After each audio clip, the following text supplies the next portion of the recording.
So let me welcome all of you to our PDW panel on making the most of it, insights from pandemic teaching for in-person, hybrid, and online-only formats. The STR division, together with OMT and TIM, has been sponsoring PDWs on helping us improve our teaching for a couple of years. I have had the privilege of being on this committee for actually now 3 years. Typically it's 2 years, but my co-host last year unfortunately got sick, and so I volunteered to be on this a third year. The person who joined me this year is Marlo Raveendran. Marlo, have I actually pronounced your last name correctly? Because I never pronounced it before. Perfectly. Okay, thank you very much. So Marlo and I are the co-hosts and the organizers of this. And we have 4 amazing panelists today with us. And the way this is going to unfold is we will first have the panelists give 11 to 13-minute presentation, and there's a 5-minute Q&A. We go through the panel. And then at the end, I will first ask the panelists to ask each other some questions, and then we're going to open it up, and we will have all of you being able to ask some questions and get some feedback, and maybe also offer some thoughts that you have on these topics. I just saw that our last panelist, Sekou Bermiss, has joined us. Sekou, the first task for you is to rename yourself from host 500 and give your actual name. You do this by clicking on the 3 dots in your picture window. All right, so let me tell you a little bit about Giada Di Stefano. Giada is associate professor at Bocconi, and she will open up our session talking about teaching hybrid courses. I've seen Giada do something on this before, and Giada has a lot of experience, had a lot of good tricks. Then we have Jan Rivkin, who is the C. Roland Christensen Professor of Business Administration at Harvard Business School. The other thing, Jan and I are about the same age, so we start out in this profession around the same time. Teenagers. We were teenagers, Peter. Yeah. So it's fun, Jan, to again do something with you. And Jan is going to focus on asynchronous online teaching and blended classroom, and he's going to offer some other thoughts as well. And then we have Jeff Dyer, who is the Horace Beesley Professor of Strategy at Marriott School of Business, Brigham Young University. And he is going to show us and talk to us about how to use whiteboard video animations in the classroom. And finally, we have Sekou Bermiss, who is now associate professor of the Kenan-Flagler Business School at University of North Carolina, Chapel Hill. And he's going to talk about flipped classroom and virtual reality case studies. Sekou and I also go back a long time. We started together at the Kellogg Business School. So Sekou, welcome to the panel. Without further ado, Giada, I'm going to hand it over to you. I'm going to stop sharing my screen, and you have about 11 to 13 minutes to share your first thoughts. Thank you so much. So let me get this started first. And okay, so 3 years that we're doing this, and it still takes a little bit of time to get everything set. But I am muted. This is already a good starting point, as we were remarking before. Okay, so hi everyone. It's nice to see you here. We cannot actually see you, which is unfortunate, but to feel that somehow you are here with us and we see your name. So it's great to have such a nice group of people attending the session. I'm actually in Seattle, so it's we are going to go for this very peculiar experience of going for a virtual session, despite we are here at the conference. And it is very great to be back in person again. Now, the fact that we are here in Seattle, actually, it's a perfect start for my presentation, because what we are basically somehow kind of doing in Seattle this year is experimenting with the hybrid format. And this is what I'm going to talk about today, hybrid in teaching. So when we talk about hybrid, we mean exactly what is happening nowadays at AOM. That is, you basically have classroom, part of the people in the classroom are actually there with you physically, with the professor, and then part of the attendees or participants or your students are actually at home, and so following the class online. Now, as you can imagine, this is not the easiest of all possible situations. I have some experience accumulated over time with this method, and that's because Bocconi, when the pandemic started, we immediately went online, clearly. So this was March of 2020. But then as soon as we went back that year, so it's actually 2020, not 21, as soon as we go back that year, we moved immediately to hybrid. So in September, I was already teaching hybrid, and there was no experience at all. We never did hybrid before. We kind of did online last minute as an emergency mode. So it was a very peculiar experience somehow to learn about it. So we started with this in September 2020. Then we moved forward, and there were interruptions. So I was able to teach 2 months in a hybrid format. Then we moved back to online. Then in February, I went back to hybrid for a couple of months. Then we went back online. And so this was 2021. And then for 21-22, so this year, we have actually been hybrid for the entire year. With the increasing number of students in the classroom, but still the possibility for students to follow from home, and hence the need for us as professors to somehow balance and manage these different groups of participants connected at the same time. So using this method, this mode of delivery, I've been basically teaching classes at different levels, graduate, undergraduate, groups that are actually quite big. So in my PhD class, we just had about 10 students, and we were mostly commenting on papers. So it was a very a class focused on discussions, but most of the other classes were actually with large groups going between 40 to 80. Students, so large groups to start with whom I was going to do case discussions, because mostly this is what I do when I teach. So highly interactive case discussion exercises with such a big room, and about 40% of the room in class and 60% online, with patterns that were changing across the term, to be honest with you, in the sense that at the beginning, a lot of people were attending in person. And then what happened at some point was that around exam times or around, it's raining, and all in a sudden you have 80% of the students who are from home. Or, the winter starts, and again, there are incentives for them to not to come to class. So this is actually one of the big challenges there. And there are some obvious challenges, if you want, with this mode of delivery. The first is that you basically have 3 audiences, and you have to attend to their needs at the same time, and they have very different needs.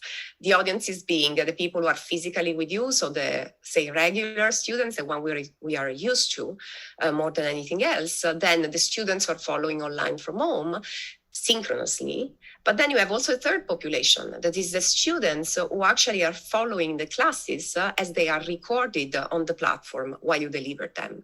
At Bocconi, we made this possible throughout the year. So basically, at the beginning, the recordings were available for the entire term. And then starting from last year, what we did is we made them available just for the day after, the 24 hours after class, just for quick catch-ups, basically. But still, there was this other population of students, and you may think this population is actually not there. These are people who are not active. My experience says that this is not true. So these may be students who are doing internships, for instance, or other activities that require them to be at work during the day, but then are catching up overnight with your material, and they will be sending you email asking clarification questions, additional material that they want to go through, etc. So this is actually a population that exists. Now, the 3 audiences have different needs. They also are different in what you need to do in order to best address them, what works best in terms of mode of delivery, the speed at which they react. So if we are in class and I ask a question, I can quickly see who raises their hands. I can call very easily. It's all very organic and fluid. If we are in an online environment, I have to pause, wait, see hands raised, let people unmute. So it does take more time. Now, if you have these two different speeds at the same time, as you can imagine, the class in person needs to wait for the class online to react. And if you don't wait, you're basically going to ignore the people who are at home. Participation online, the moment in which there are people in the classroom, tends to decline, in the sense that people tend to be passive in front of the screen. And so there is the need to challenge them and to make sure that they actually are engaged with what you're doing. And there is this risk of actually falling attendance over time. And it requires an immense amount of energy, because not only you have to do the usual thing of discussing, whiteboarding, et cetera, but you also need to do this, keeping in mind that you don't have to forget different needs, population speeds, et cetera. So the chat that actually keeps on popping up, and so on and so forth. The students did like it. They had some complaints to some extent about the fact that it was not the best mode of delivery, but given the constraints that we had coming from the pandemic, they were actually quite happy with the fact that they were given this possibility to potentially attend in person. So they said it's not the best, but it's the best that we can have, the best of the worst. They were actually also lamenting or complaining about the fact that they were feeling very lonely. And it was difficult for them to concentrate. So the fact that actually there was this bit of interaction was keeping them more motivated. And they also remarked, I think, across all the professors, so this is not about me, the fact that they appreciated the availability and the responsiveness that we had. We somehow became more attuned, I think, compared to pre-pandemic, to the needs of our students, given all these challenges that we were all going through. Now, some quick tips based on my experience with teaching these courses over the last 2 years. So the first thing I want to say is that I think it's very beneficial for you to think of these diverse audiences, but it's also good for you to try and integrate them as much as possible, because you cannot deliver 2 classes at the same time. You are actually delivering one. And so it's up to you to bring the class together in some ways. So quick ways to do this. So I actually require people who are in class to bring a laptop. The laptop is not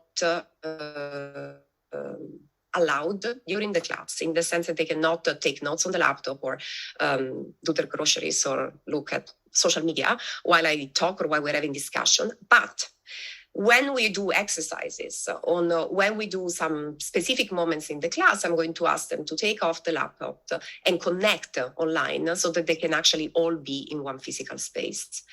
I ask students at home not to post on the chat if possible, unless it's a very quick thing. But like for all the times that they want to contribute to the class discussion, I ask them to unmute and talk so that we actually hear their voice.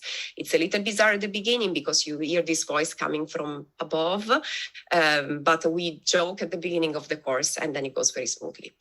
And then also the other thing that I try to do is that I try to have a person. I actually asked for a TA that was assigned to me since the beginning of the year, was physically there with me in class and was managing the chat. So answering questions quickly, asking me questions as if she were the person at home, so that I could react to that without having to go to the chat and continuously disrupt the interaction in class by actually having to do this. So I basically had a student who represented physically in class the chat and was also interacting with this population, so to deliver a more integrated experience.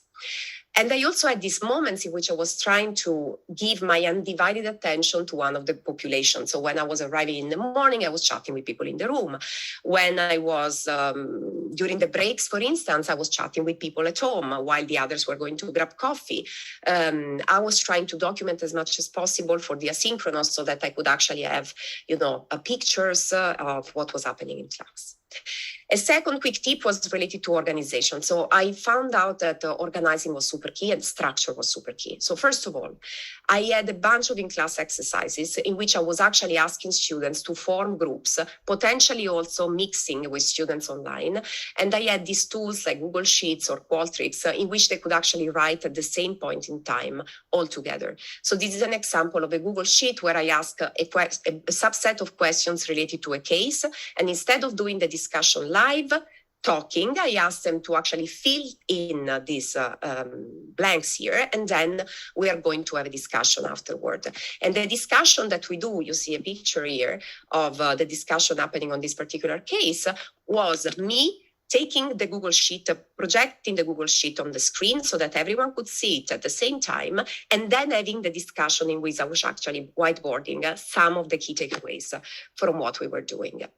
Then the other thing that I did afterwards was taking a picture of the whiteboard, post the picture of the whiteboard on Blackboard, which is what we use, and then also create slides that were going to summarize the main insights that came out from the exercise from the different groups. The idea basically being that I was making everyone feel like that I listened to the points that they were making and they were actually taken into consideration. So I had slides to go with as a debrief after class that were posted together with the pictures, also for people who were following afterwards asynchronously. The last tip is related to attitude. So I think in general, one thing that the students really appreciated was the ability to adapt and be flexible. So I kept on having emails, office hours. I was trying them. Today we'll try something new. I've never done this before, but I think it's going to be fine. I would like to have your feedback on this. All of this while keeping at the same time this feeling that you are in control, and it's not like you're clueless about what you're doing, but you're experimenting with them because you want to deliver a better class, while at the same time you are perfectly capable of doing this and you are in control of what you are delivering. And that's it on my end. Thank you so much. Okay, thank you very much, Giada. Can you unshare your slide?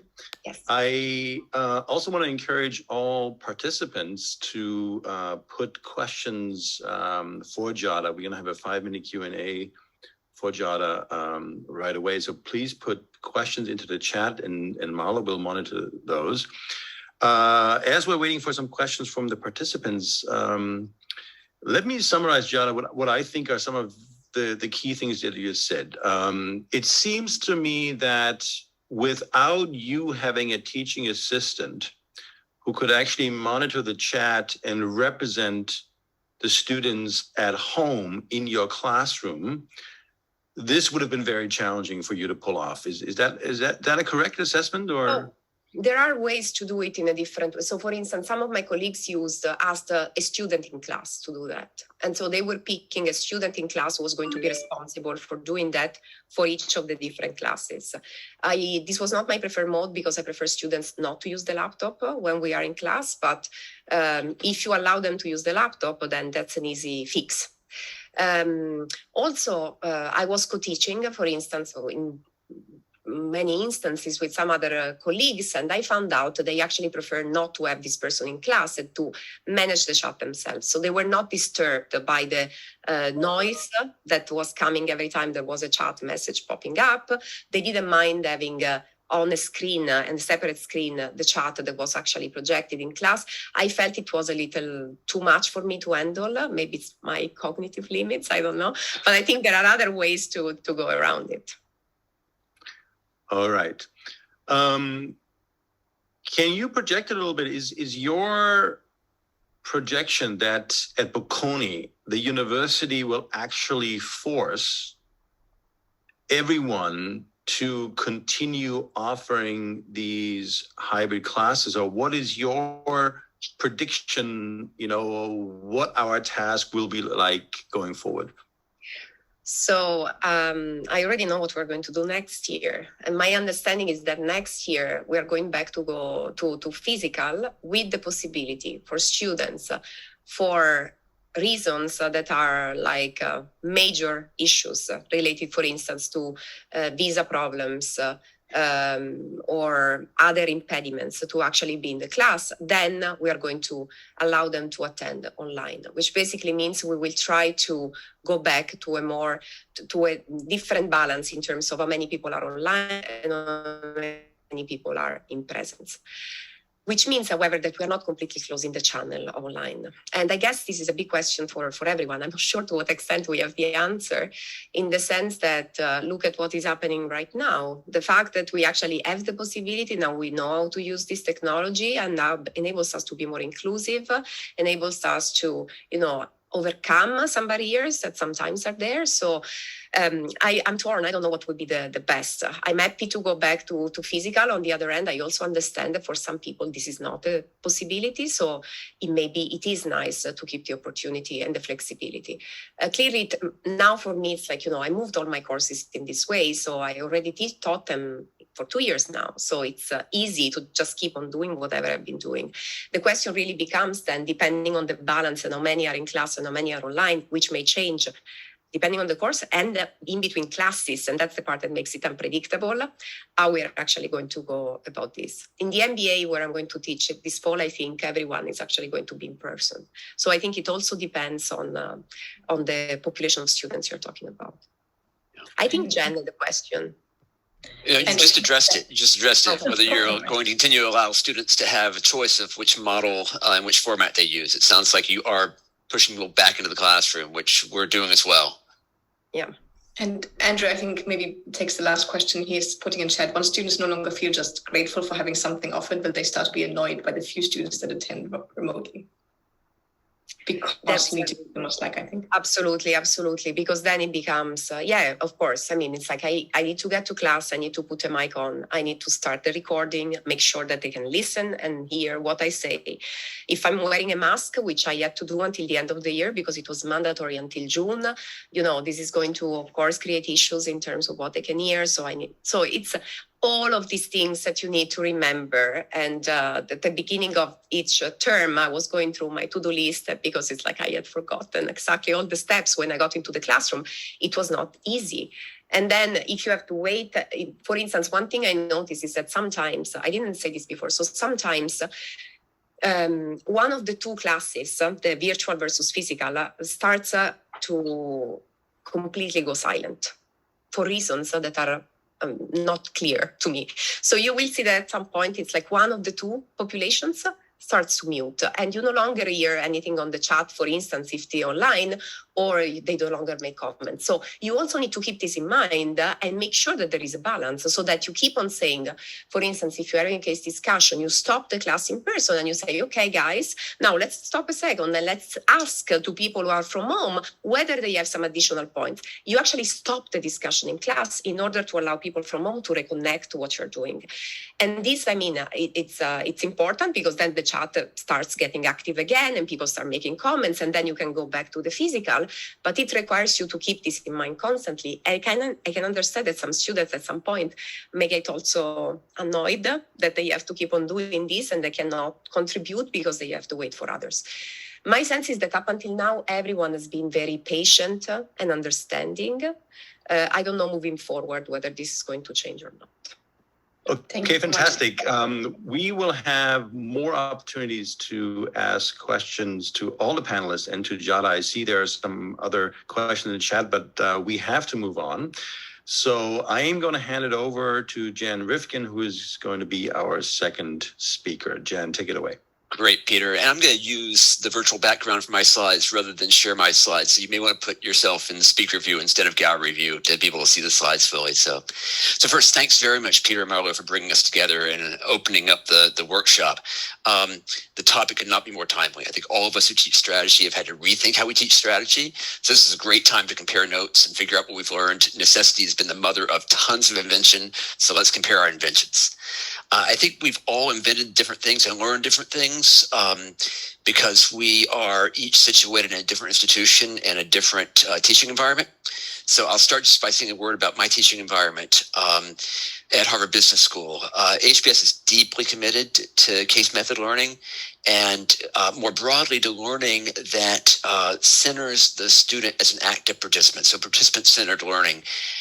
Constantly, our pandemic journey has really been all about how do we have effective case discussions and even more participant-centered learning in a context where we are not necessarily all together in the physical classroom. And I'd like to share a few comments on four developments we've had during this time. The asynchronous online course, hybrid classrooms, what we call the live online classroom, and then something that brings it all together, blended programs. All 4 developments were geared toward that challenge. How do we get participant-centered learning when we are not physically together? And all 4 complement one another in ways that you'll see in just a moment. And though these things are kind of specific to the HBS teaching environment, I hope they will spark ideas from everyone that are relevant to your own context. So let me start with asynchronous online courses. So here, my colleague, Felix Oberholzer, who is featured here, has developed for HBS our first asynchronous online course in business strategy. It is now in beta. It's due to launch fully in September. The online division of HBS has been giving online courses since 2014, but this is our first foray into mainstream business strategy, and I think Felix has done a fantastic job with it. Felix is offering, like all of our online classes, tries to preserve a few of the features that we feel are distinctive to the HBS classroom. And I'll focus on 3 of these and talk about how Felix's course incorporates these. The first thing is we are still course case-based, even though it is an online course. So we try our best to make sure that the online courses are centered around case studies with case protagonists presenting their situations with short videos. So here is one example from Felix's course. It's Mary Erdos, the CEO of JP Morgan's Asset and Wealth Management Division. That particular video, she's talking about the challenges of scale and banking, but there are a series of protagonists spread throughout this course. Tony Zhu of DoorDash, Hubert Joly of Best Buy, all presenting their cases, but presenting them live as they experience them through video. So the first feature we try to preserve is a case focus. The second feature is active engagement by the students. There is no sitting back and listening to long lectures in this online course or any of our online courses. Our rule of thumb is that we want the student to be asked to do something in the asynchronous online courses at least once every 5 minutes. We think if they go more than 5 minutes, we're at risk of losing them. So they need to answer a question, take a poll, have an interactive exercise every 5 minutes. This particular exercise I've shown here, the student is put in the role of running Evian, the bottled water company. They're competing against Poland Spring. And the question is, what price do you have to set to deliver at least as much value to the customer as Poland Spring is delivering? So exercises like this pepper the entire course. The third feature is a social element. We feel that social elements are important in learning, even in the asynchronous online context. So for instance, what we do is when students enter a course, we put them, each of them with a few other students in a learning group. And each student is not only answering questions, but they're asked to comment on the answers from the other people in their learning group. Here, for instance, students are told a fact that brand value is only weakly correlated with financial performance. They are first asked individually, why do you think that is? And then they're asked to look at the answers of their learning group participants, their team members, if you will, and comment on the answers of their team members. And together they drive toward a better understanding of that fact. So all in all, the pandemic has driven us to invest deeply in asynchronous online courses, but with material that we hope retains elements that are distinctively HBS, case focus, a social element, and active engagement. A second thing that we've invested in, we remain deeply, deeply committed, as Giada suggested, to in-person learning. So early in the pandemic, we invested in returning to safe in-person learning environments, especially in the MBA program. Like everyone else, we went 100% online in March of 2020, but we worked very hard over the summer of 2020 to develop the hybrid classroom, which is shown here, that would allow sections of roughly 75 students to have real case discussions even when they were separated. So in this classroom, for instance, you've got an instructor, you've got 25 people who are spread out with masks and social distance, but then the background on the large flat screens, up to 50 more people joining in virtually. When someone who is remote wants to speak, they can raise their physical hand, no use of Zoom hands, and when they do speak and unmute, they appear on this other flat panel, larger than life, and cameras in the room follow the instructor as he or she wanders around. Other cameras focus on anyone in the room who speaks up, so kind of zooms in on them so you can see them speaking if you're remote. And thanks to all this, we were able to have really pretty effective case discussions by September 2020 that were extraordinarily similar to in-person case discussions. We are now all back in the physical classroom, as I suspect most folks are, but we're still using this hybrid technology in two ways. First, if anyone is sick and they feel well enough to join virtually, they can still come in remotely. If they're well, though, we are asking them to come back to the physical classroom. No opting out unless there's a real good reason for it. And in addition, we're experimenting with classes where we have the physical classroom filled up with our MBAs and the virtual spaces filled up with our alums. So alums can take courses alongside our MBA students. It turns out the MBAs, the alums, and the faculty all love that mix. Now, we know there are some settings where participants who are, all have to be remote. So, we can't have them physically on campus. This is particularly in exec ed. Zoom is all right for a fully remote class, but let's be honest, it's not a great teaching environment. So we've developed a set of what we call live online classrooms. There's one shown here.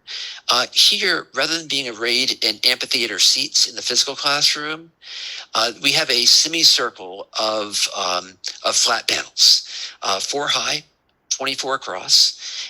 The instructor is in the center of this classroom. He or she can walk around the classroom the usual way, approach the students, interact face-to-face, use a set of electronic blackboards you can see here. Students are assigned into seats, so they're not shifting around and flipping around like in Zoom. Marlo's always on the left, Jeff is always on the right. There are speakers next to the video displays so that when Marlo speaks, I hear a voice coming from the left, so I know to rotate and address Marlo. The experience on the student side is produced by a small production team which sits in a studio to the side, and the student experience, therefore, is much, much better than Zoom.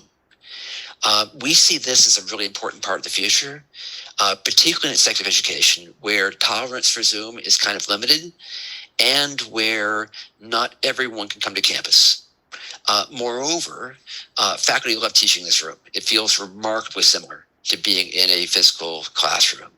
And I know that a number of other schools, Berkeley, Oxford, ISA, and I'm sure many more I'm not aware of, are investing in similar technology. I think we'll see in the future this being a major part of how strategy courses and other business courses are delivered to participants. Finally, we're trying to bring all this together in what we call blended programs. So this fall, for instance, I'll teach in our general management program. This is for individuals who are reaching their first general management responsibility. They are now responsible for all the functions of the organization. They are responsible for setting the overall strategy for the company.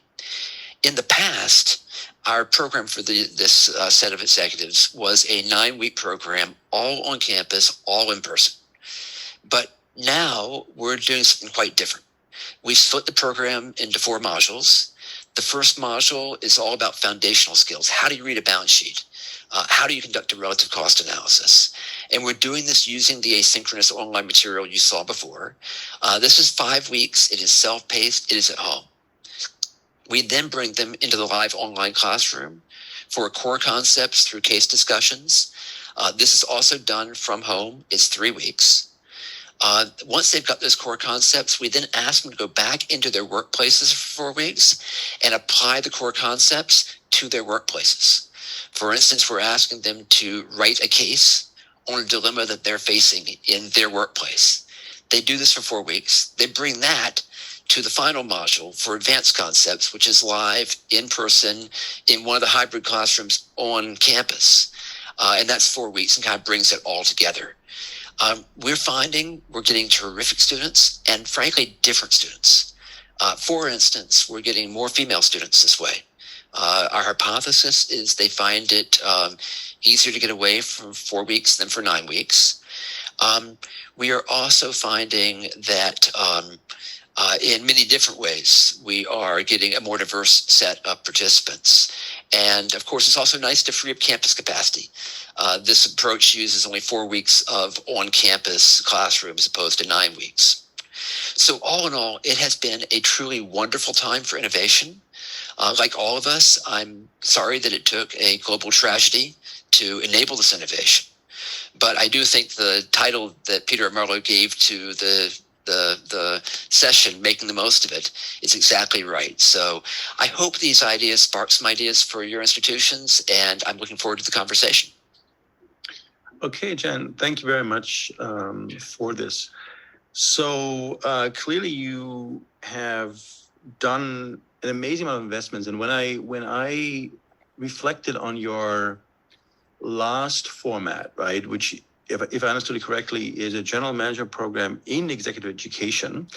The question that I had is, do you still offer in parallel an option for people to do the old program, or have you replaced the old 9-week program with only one option, namely you do a lot of online stuff early on, and then you come for the last 4 weeks? So can you comment on Absolutely, that? Peter. It's a great question. One our team has really wrestled with. The answer for us has been experimentation. So, for instance, in the Advanced Management Program, which is our most senior level course, which is an 8-week course in person, we've always run that twice a year. This time, we're running one version of it with this kind of blended format, and we're running one version of it in person. Whether we'll continue to offer both, all depends on what we find out. Yeah. Okay, that's fascinating. I don't see right now anyone in the chat, so I'll ask you another question. So if we're sticking with executive education, it has been our experience, and I want to hear what you and other people on the panel experienced, that during the pandemic, we actually started some online-only courses, not moving traditional courses online, but let's prepare ourselves for the future. Let's actually see if we can do online-only offerings in executive education. This worked initially for one very popular course. The moment the COVID restrictions were taken away again, we didn't get enough enrollments into the course to make this economically viable. At the same time, when I'm on Facebook, I'm being served with online offerings from all sorts of universities that are using Emeritus to market their programs. So I just wanted to get your take on the online-only offerings in executive education. Have you seen that there is a massive uptake, and it will replace, if you were to forecast, right, 20 years from now, how many people will actually be physically doing executive education at Harvard? How many people will do this online only? What is your take on this? So I've got to say, Peter, the last 2.5 years have humbled me about my ability to predict the future. And I'm going to give my prediction for maybe for the field as opposed to HBS, and then I'd love to get the rest of the group's opinion on this one.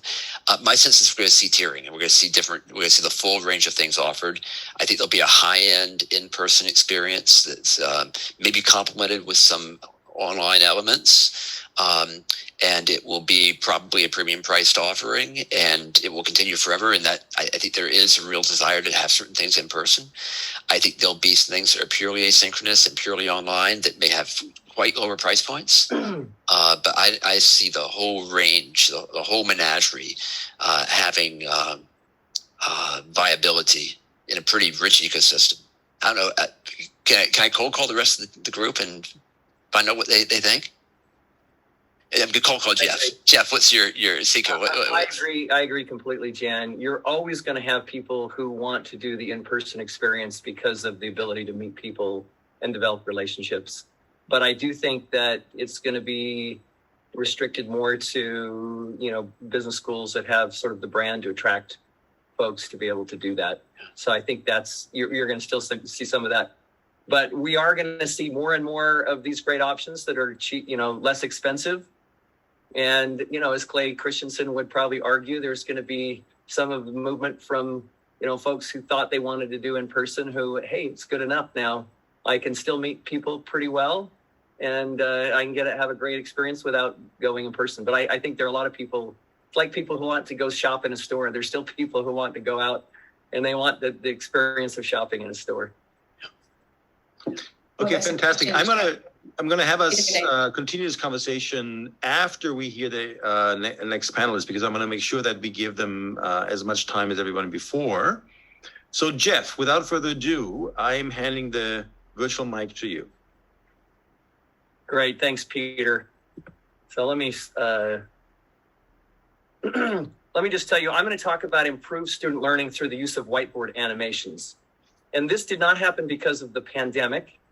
It happened before the pandemic, and it really was the result of I was asked by Wiley if I would be willing to write a textbook in strategic management. And I'd never really used a textbook before. I didn't think that they were particularly interesting. And I think one of the reasons they came to me was they said, look, you've written a number of articles for Harvard Business Review. You kind of know how to write for a business audience. Could you write something that, that students will actually read?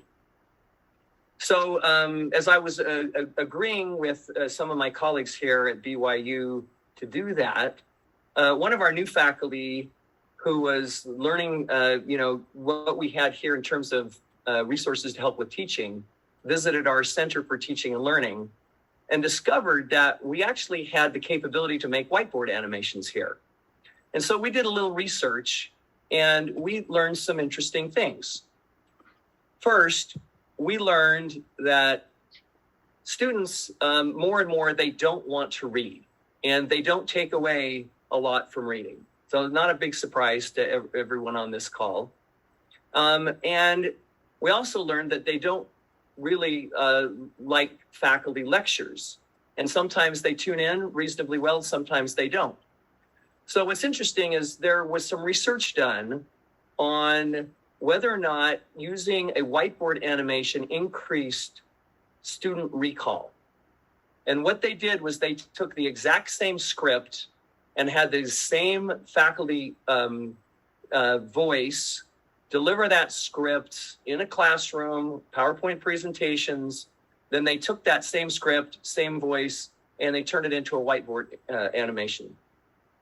What they found after they did tests with both groups is that there was 15% greater recall for those who watched the whiteboard animation as opposed to watching the live faculty member. And this was like on 100%, it was actually like went from 75% success on recall to 90%. So really quite a large difference. And it's because, of course, the whiteboard animation allows students not only to learn at their own pace, but it engages them in an entertaining way with technology, which is the way they like to learn. So we decided if there's greater percent recall, this might be perfect for online courses and for those who are wanting to flip the classroom with sort of a lecture with concepts, but also we've learned it's actually a great way to teach even complex concepts, which I'll show you in just a moment. And it really is valuable for flipping the classroom. So it's not going to help you with case discussions, but what it's going to do is it's going to free up time so you can do case discussions either in class or in an online setting. And I thought rather than tell you about these animations, I'd show you a couple of examples so you can see what they look like and why we found them here to be so valuable in the teaching process. Strategy 2.0, new thinking on where you compete. In the What is Strategy animation, we introduce the 4 questions every good strategy should answer. 1, where should you compete? 2, what unique value will win with customers? 3, How do you deliver that unique value better than competitors? 4. What will prevent imitation of your offering? We think it's time for Strategy 2.0, or a deep dive into the new thinking on the answers to these questions. The old answers aren't wrong, but they are in need of an update. So let's dive into the new answers to Strategy's big questions, starting with, where should you compete? Strategists have long argued that where you compete is the starting point for strategic analysis. The traditional answer to this question has been to use Michael Porter's 5 forces model to compete in attractive, that is to say profitable, industries. These are industries with high bargaining power over suppliers and buyers, low threat of substitutes in the entry, and low rivalry. This argument is reflected in the book Playing to Win by strategists A.G. Lafley and Roger Martin, who argue Porter's 5 forces help define the fundamental attractiveness of an industry and its individual segments. We agree that Porter's model describes the kind of industry or market you'd like to compete in, but executives have to choose markets to compete in before they enter. The choice to enter a market is determined almost completely by the unique value the firm hopes to offer and the resources and capabilities it has or can build to deliver that value. Thus, market attractiveness depends on the entrant's resources and capabilities. To use a popular expression, beauty is in the eye of the beholder. In other words, unattractive markets, according to a 5 forces analysis, may be quite attractive to the right kind of entrant. All right. So I just wanted to share, that particular video animation. Of course, this is something they would have watched after they've learned about Porter's 5 forces model, and they have learned sort of to understand and apply that. But this is material that they can watch, and we actually try and encourage them. They can watch it in a team, and this particular animation goes on to describe an unattractive industry, which, based upon profitability, the auto industry would be considered unattractive on really all of the Porter's 5 forces, except for perhaps supplier power. And it then shows how Tesla is able to enter that industry, and it's actually quite attractive for the right kind of entrant. And then you're able to look at sort of different markets and how different new entrants can be successful, even if they look attractive, if they come in with the right unique value, with the right resources and capabilities. So if you have the students view that before you come to class, and if they view it as in a team, they can also then discuss it together, like what they've learned from it after they've watched it. And then you can come in a classroom setting, then you can follow up with questions that sort of push you farther in terms of what they might learn in a classroom setting. Now, we found that these are not only good for teaching concepts sort of for, as a substitute for faculty lectures. But we've also found that it's good for teaching tools and for them, completing assignments. Because one of the things we've tried to do in our strategy classes here at BYU is teach the students how to do certain types of analysis that are important and relevant. One of those areas where we teach them some analysis is what is a scale and an experience curve, so they understand that as a tool to understand cost behavior. And then we teach them in a separate video animation how to calculate an experience curve using Excel. So let me just show you a little bit of that animation as well, so you can see how you can actually teach a more complex concept. Now that you understand what a scale and experience curve is, let's walk through in detail how to calculate a scale or experience curve using Microsoft Excel. Imagine that you're trying to sell more semiconductors around the world and are trying to figure out how much your cost per unit decreases with each doubling of your accumulated volume or experience. First, you would want to get data on your cost per unit and volume over time as shown in the Excel spreadsheet. Column A shows the time period. Column B shows volume during that time period. Column C shows accumulated volume since you started producing that particular semiconductor. And column D shows cost per unit expressed in constant dollars. Here's how you would calculate an experience curve with these data using Microsoft Excel. The exact steps may vary based on the version of Excel you're using, but the principles are the same. First, create a scatter plot by selecting Insert, then Chart, then insert scatter, then scatter.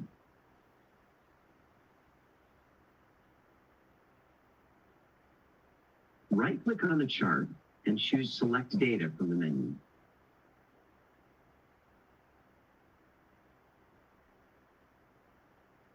Select the cumulative output data for the X values and cost per unit for the Y values. Once the appropriate data has been selected, click OK. The resulting graph should show some relationship between cost per unit and cumulative output, like this chart. While the graph is visually appealing, it is not very useful on its own in determining how cost per unit decrease as cumulative volume increases. We want to know the percentage that costs decrease for every doubling of cumulative output. We generally assume that scale and experience curves tend to follow a power curve. So putting numbers to these data require fitting the data to a power curve using Excel's built-in tools. To do so, create a trend line by right-clicking on one of the series markers and selecting Add Trend Line. Select Power under Trend Regression Type in the Format Trend Line window, and ensure that Display Equation on Chart is also selected, then select Close. A line should now be passing through the data series in the graph with an accompanying equation in the form of y equals a times x to the minus b, similar to the graph shown here. All right, so from there, the animation walks through specifically how you use that equation to calculate the slope of the experience curve, or how much costs are lower after a doubling of volume. So this is really helpful because now I can give students the whiteboard animation, which explains what a scale and experience curve is. I can give them this one, which explains how to do it. And then when I do a case on Intel, I can actually have them before class. Now they are able to very effectively complete an assignment where they each can calculate an experience curve using Excel, using the data in the case. So over time, we've now developed 28 strategy animations to help us teach, starting with sort of what is strategy, industry analysis, clearly defining your industry, then moving to internal analysis and resource-based view, generic strategies, and then a deep dive on cost and differentiation advantage, on corporate strategy, vertical integration and alliances, international strategy, including pest analysis, innovative strategies, competitor analysis, implementation, and so on. You see a few more of those. And then as you get on the right side down, about a little more than halfway down, these are some of the more tools-based animations where we teach students how to actually create a strategy canvas, how to do a net promoter score analysis, how to do a scale and experience curve, and how to calculate it.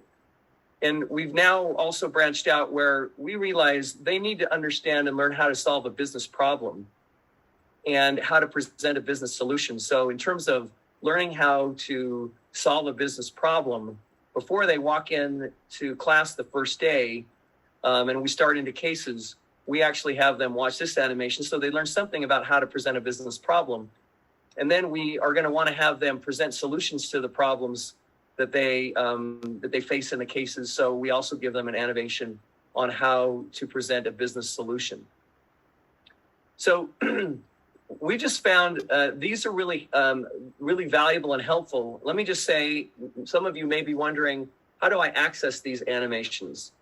Well, my co-authors and I have created a website called teachstrategy.com. And so if you just go to teachstrategy.com, you're going to find many of these animations available for free. If you click on the videos tab, and you'll be able to peruse those. Many are fully free. The full version is free. The others have a preview version, so you'll maybe get to see 3 minutes out of a 7 or 8 minute video animation. Those short versions may be, helpful and interesting. But if you want all of the full versions, of course, we work, with Wiley, and those are only available through our full set of materials through Wiley Plus. if you use our textbook and use our cases, and then you get all of the video animations as well. But let me just say, I know others have created some video animations that are out there as well. I think if you search, you might be able to find things that might be interesting and useful to you. But I just know that we have found that this, during the pandemic, was extremely helpful. We relied on these a lot more than we had historically.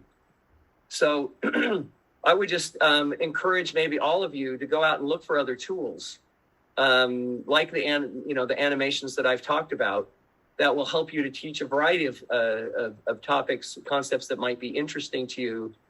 As I mentioned, the whiteboard animations, I think, have become increasingly popular as a learning tool in, just the education space generally, because we do know that it increases engagement and attention, which increases recall. But it's also interesting. We have found that it increases our customer satisfaction. So students that are in classes that use these animations really give higher teaching ratings in those classes than in those that don't, because they have a more engaged experience, we think. And so they're just enjoying it more. And, they sort of think that the professor is, trying to be sort of cutting edge and using tools that, that are really more designed to meet the needs of our current population, who really, they aren't well suited to sit down and read a lot of material. And they're not really great at sitting and listening to lectures for, a long period of time. So if we can move a lot of that learning and have it be asynchronous, have it be enjoyable, they can go at their pace, they can do it in teams. And then when you do meet in the classroom, if you decide to, of course, a lot of this can be done completely online, but if you do meeting in the classroom, then you actually are starting with the students having, absorptive capacity around a concept or around a tool that they wouldn't have had if they hadn't, had this learning experience before they step into the classroom. So this is, a tool that we found here at BYU, and a lot of other places have found to be, really successful at engaging students and helping students have really a more enjoyable and more effective learning experience. Great, Jeff. So with that, I'll stop there. Yeah, great. Jeff, thank you very much. I want to channel a question that Sekou already raised in the chat. Can you unshare your slides so we have the full? So I think you mentioned it, right?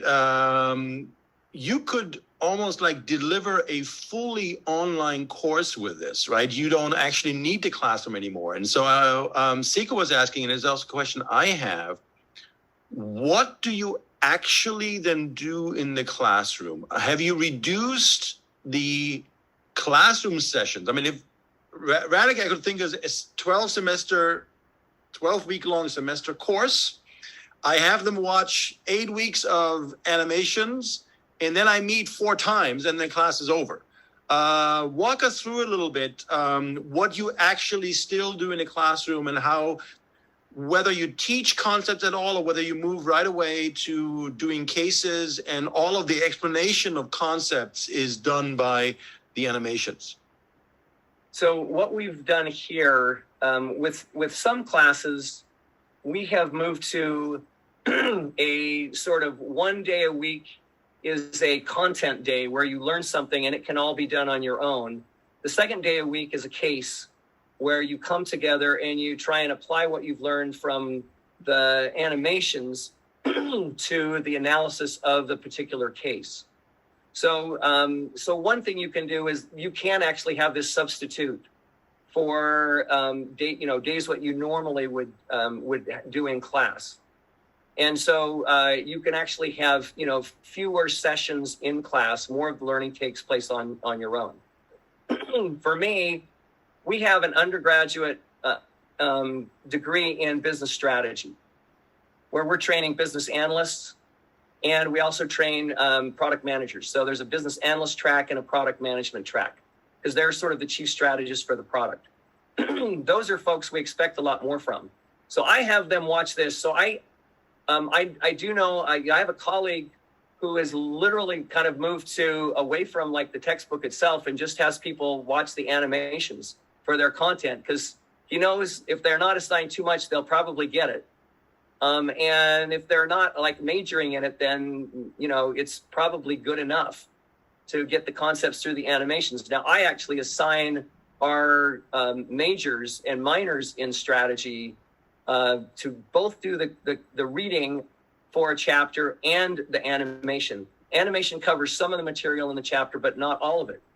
And then when they come in on a lecture day, if I take the the animation on how to find an attractive industry to compete in, then I can come in after they've watched this animation and I can say, all right, here's an industry. Let's say it's the snacks industry, and Coke's considering entering that industry. How would you normally think about how to analyze whether this is an attractive industry? Well, the typical analysis would be, we'll do a 5 forces. We'll look at the profitability of the snack foods industry. We'll look at the distribution of profits among players in the industry. We'll look at the 5 forces.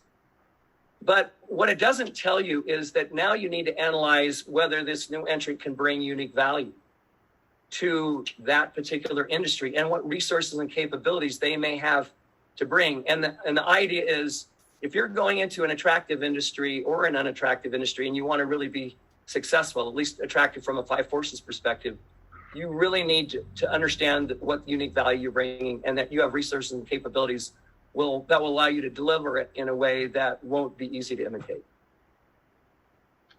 Okay, fantastic. I want to continue this conversation, but after we hear from our final panelist, Sekou Bermiss. Great. So I think the timing, I know you worked this out perfectly, Peter, but the timing of Jeff's piece is actually really good, because I see the connection to the flipped classroom is pretty evident with the animations. And I do something different. Maybe this is a question, Jeff, I think I might have sent it to you personally, which is videos versus animations, because there's a difference in creation and time. And so I use a lot of videos, which I'll talk about in a second, for similar reasons. All right. So I'm going to talk about 2 topics that I've embraced in the last few years.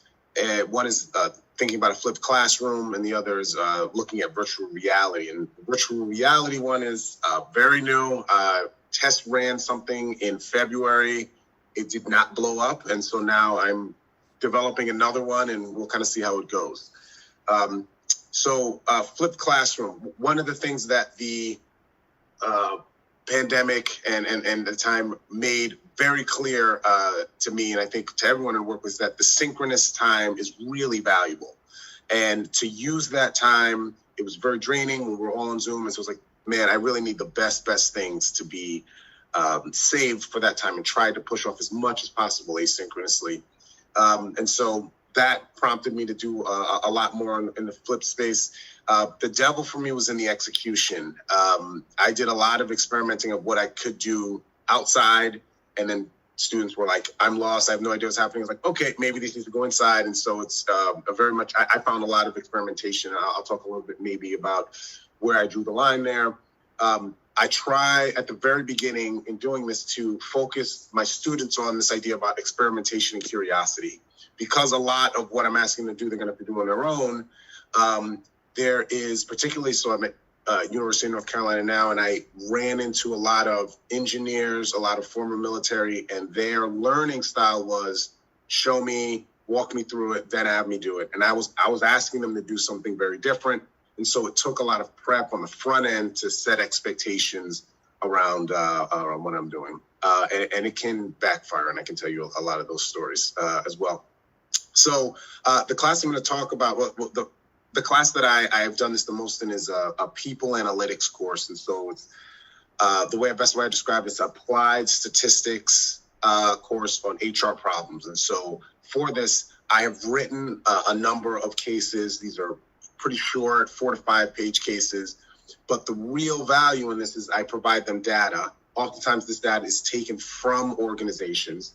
And so when I first started teaching this, I would have them read the case, and then they would come in and we would walk through the analysis and the like. And I realized that I wanted to flip that. And so now I have them do most of this analysis on their own, so that when we come in, we can dive directly into talking about takeaways from the case, right? And so I'm putting a lot of the work in that I'm grading. This is stuff that's really critical. These are skills that they're supposed to be sharpening outside of the classroom. So this is an example of a case that I wrote. It comes with full data sets that are as realistic as I can make them. There's errors in them. There's all types of stuff and the like. So I taped about 5 videos around pulling data in, organizing it, doing diagnostics, right? I almost did like I call it a primer for statistical analysis. These are all things that they've taken before in other classes, but I knew I had to kind of level set. And so I record those videos, and then I start assigning them. In every class, pretty much they have a data case that they need to analyze. And so they have to do an analysis. They have to submit their analysis and their findings, a short memo, and that's graded every class. So that when we get into the class, what I initially do is have one of the students say like, all right, what did you find? And they walk me through their analysis. When we were doing this on Zoom, they would share their screen and actually show their data. Now that we're in person, I man the controls and I end up kind of being the one doing it. So this is, I use a software that I don't use Stata or R because they freak out. This was one of those disaster things that I tried early on, and they were like, this is terrible. So I use something called Jamovi. It's written, it's R based, but it's very intuitive kind of user interface. And so this becomes their friend. And so I come in, I either pull up Jamovi or I have one of the students do it, and we go through what are the pieces that we do. And it's less about how to do stuff and more about, okay, well, why did you run ANOVA? Why did you run a t-test? Why did you run this regression? Why did you put these controls in, et cetera, et cetera? So we dive right into kind of the takeaways. The outcomes for me that I found that surprised me the most, and why I wanted to talk about this was I got so many comments around improved content learning doing it this way. So once I got them comfortable with exploring and trying things out, they actually started to understand these terms that they had spent sometimes 2 semesters doing this. And they were like, I really never knew what ANOVA meant. I didn't know why it was useful. I knew what it meant, but I didn't know why would I do this. And it was only through having them spend the time on their own, kind of struggling through it before we kind of came in that it worked.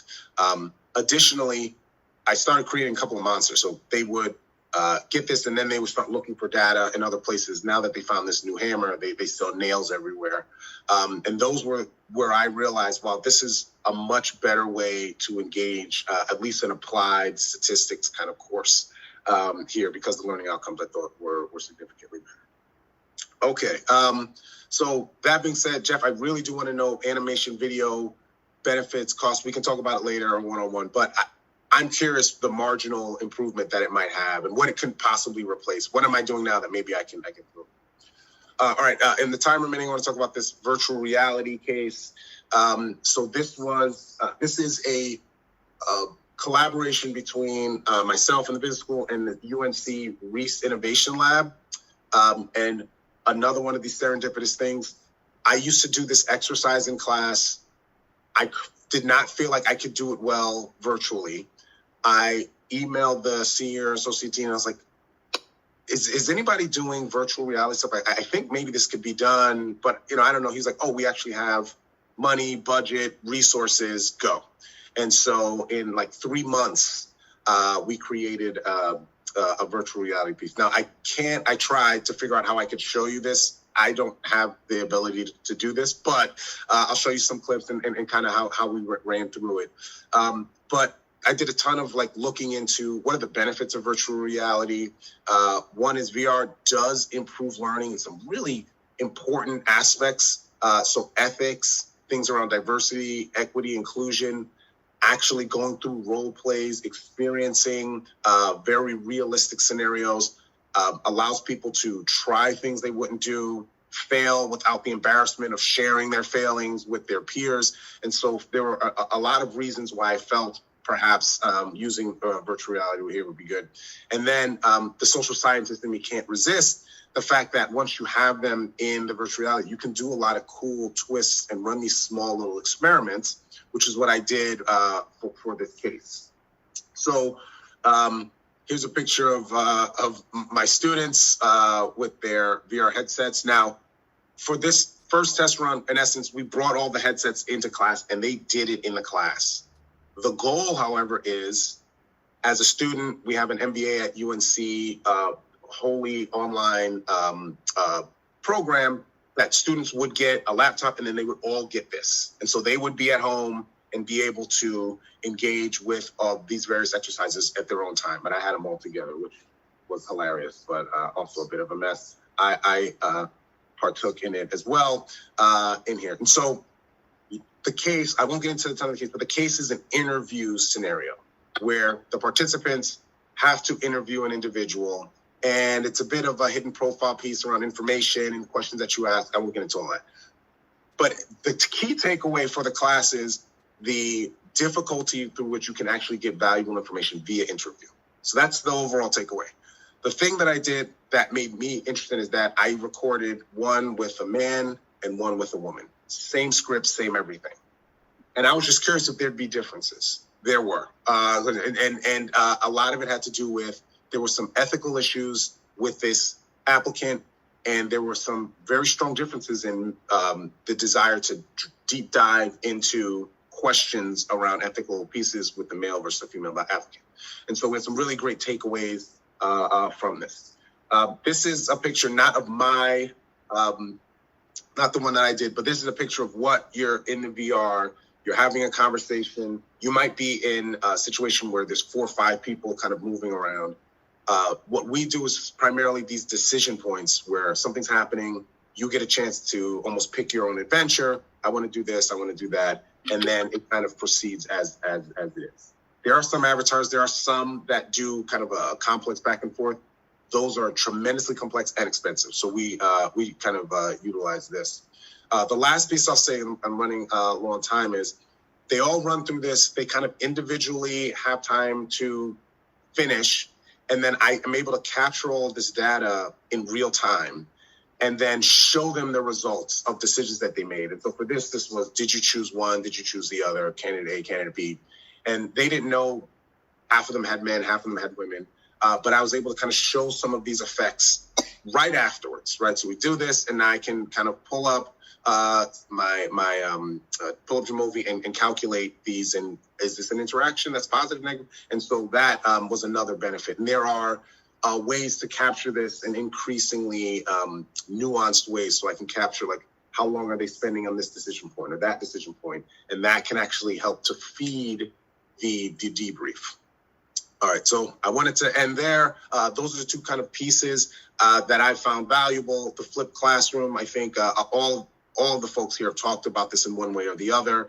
But the virtual reality piece, I think, is something that's kind of on the cusp. There's a ton of upfront costs. So we had to have a production crew. We had to have a script writer. We had to have a bunch of coders who put it all together. So it's not simple, but we did it in a way that I think it's modular. So I can do this. I can run it in a bunch of different ways with a bunch of different undergrads, MBAs, online execs, et cetera, to good effect. And we have a bit of the experimental kind of piece where I can show them some interesting things around biases.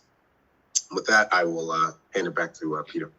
Okay, super, Sekou. So let me channel one question from Helena Kostakis. What equipment did you use? And you talked about it a bit, but give us a price tag. You know, if you're honest, you know, to get this started, have the first VR simulation. If you count up the time, and you know, what are we talking about here? So you talking about equipment that I need for the students or the time to produce it, the No, production? also equipment. It's just saying, so what does the hardware cost? If you have... Hardware, the Oculus headsets are $300 each for them. Those are, and the price of those are starting to go down. So I don't think that's a big obstacle. But production-wise, some of them I didn't have a ton of insight because they have script writers on staff at the and so I just got a month of this script writer's time. But I figure it's probably close to 25 to 30,000 of, you know, between time. We have to hire actors, find places, record it, etc., to do that exercise, which was probably 25. I mean, it took up a full class, an hour and a half class, but the actual time they spent in the VR pieces, no more than 10, 15 minutes. Okay. Yeah. Yeah, Yeah, Peter, I mean, I think one pattern among a bunch of the things we're talking about are escalating fixed costs of instruction coupled with much broader potential for reach, right? And you can imagine the implications for industry structure. If you came into an industry, you came into any of our offices, you said, my industry is seeing escalating fixed costs and we can reach more people if you incur those fixed costs. I think we'd all have a very strong response to what's going to happen. Yeah. My mind's been straight. I wanted to run this as experiments as well. Can we now have VRs to really prime our subjects? That would be so amazing. But that's not the right topic for today. Yeah. Sekou, the other, I put in the chat, Itai Stern at INSEAD has also been doing a lot of VR. So first question to me is, did you reach out in the development of this to other places which already have done VR, or was this a completely independent experiment? You know, I'm raising this because ideally, right, we want to learn from other schools what they have done and not repeat all of the same learning curves, right, as opposed to starting a bit higher. So is there a community building of folks who do VR? Walk us through this a little bit. Sure. Yeah. So I had a very long conversation with Itai, which he initially put this into my mind. I know he uses a firm that's based in Israel that does this and has been looking. I tried to get them into the U.S. There was a lot of obstacles to being able to utilize this kind of company, which is why I kind of forgot about it. And it wasn't until I happened to run into the Reese Innovation, and they've been building this up, and they do this for the whole university. So they have incurred a lot of the costs, and so they're looking for ways to kind of implement this. Itai's definitely, he's got at least 3 that I have seen and interacted with that are really good. And the company that he uses, this is what they do. In the U.S., in reaching out, I was unable to find folks that had done this. And so the only reason I tried to do this was I worked with the research, and they had done this for 2 or 3 other faculty at UNC. So I at least felt they knew kind of what they were doing. But I'd be curious if people know more. I would love to know who it is. And I'd be happy to kind of pull people together and see if we can't at least start some sort of a community around this. Okay, great. What I also want to do is people ask questions in the chat window early on, for example, to Giada's and John's presentations. I think it's going to be easier if you repost the question that hasn't been addressed, right? Because I think it will be easier for Marlo to see this. What I want to do is... Sorry, just an interjection.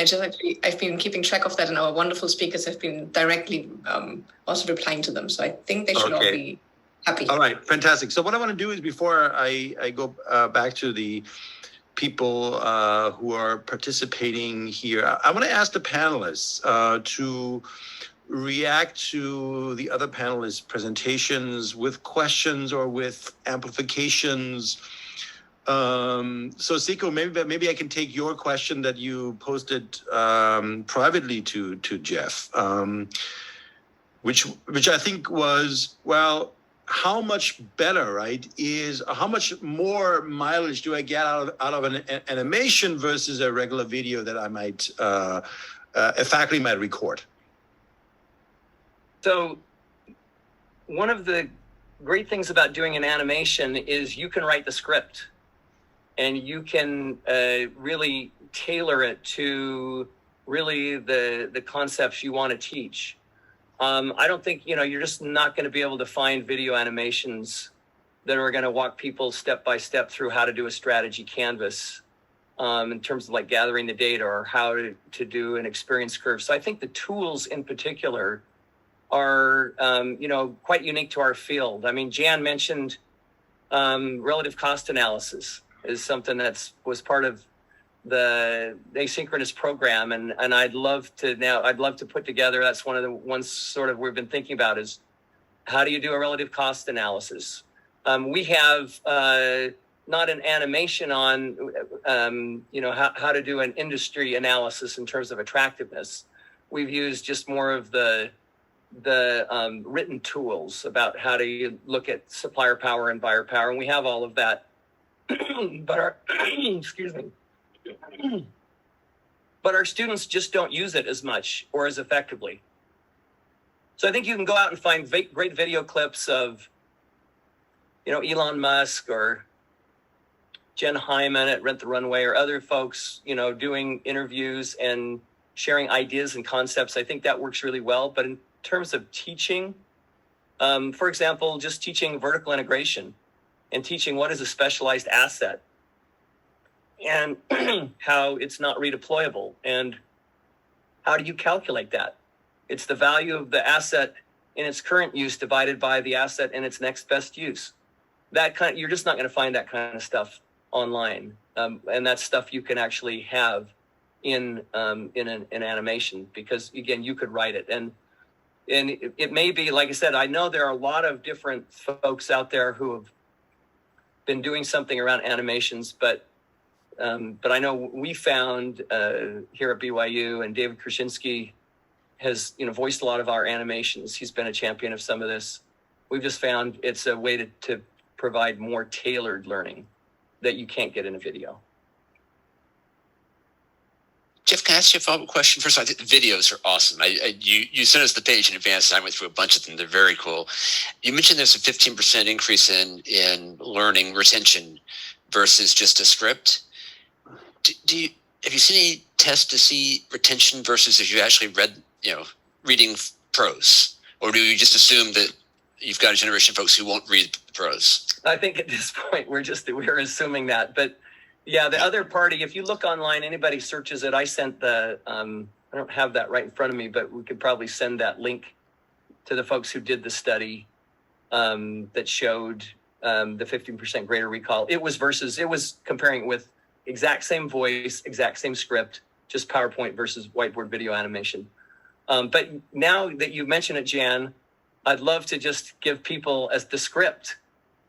And I can give them the script and let them read it and then watch the video animation. We could do the same experiment because we have the scripts. So thank you for that suggestion. We'll test that out.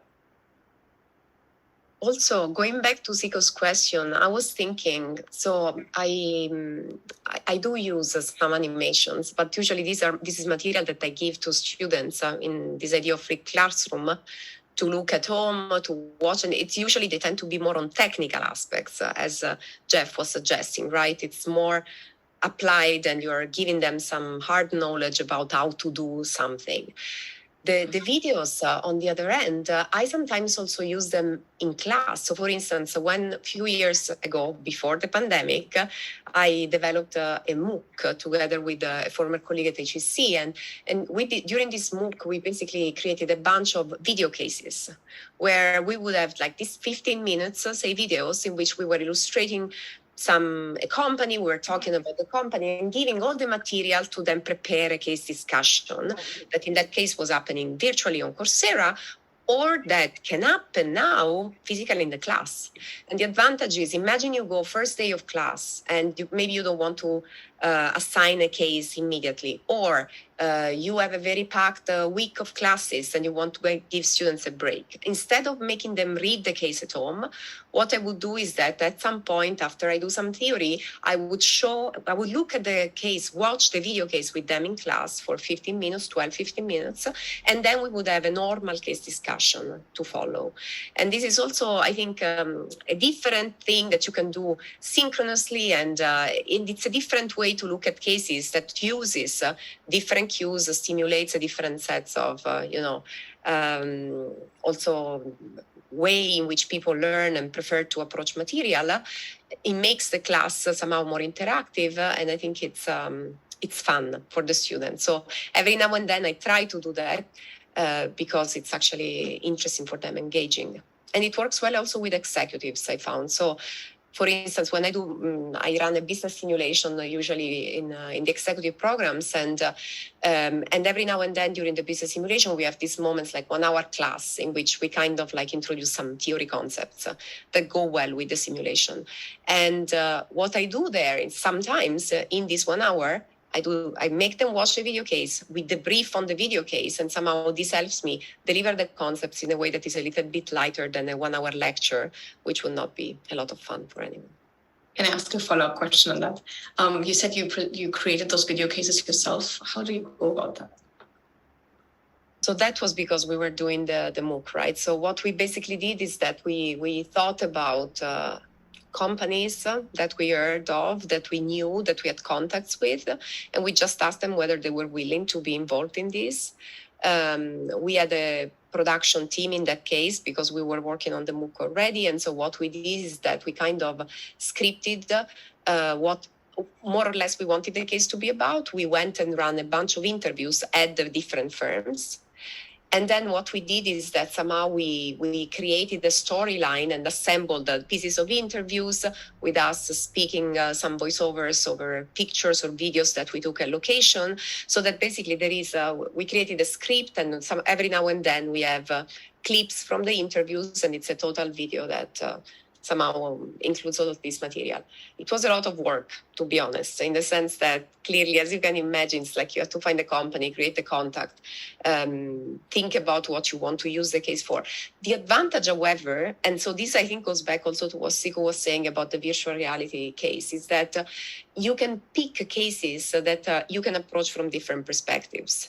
So I tend to use them in a certain way because this is what I'm now more comfortable with, and I've tried them mostly talking about some concepts. But then again, the cases that we have created were so at a couple of angles, 2-3 angles that you could use them for, which basically means that then you can somehow reuse the same material potentially in different moments or with different classes depending on what you're teaching. That's perfect. Thank you.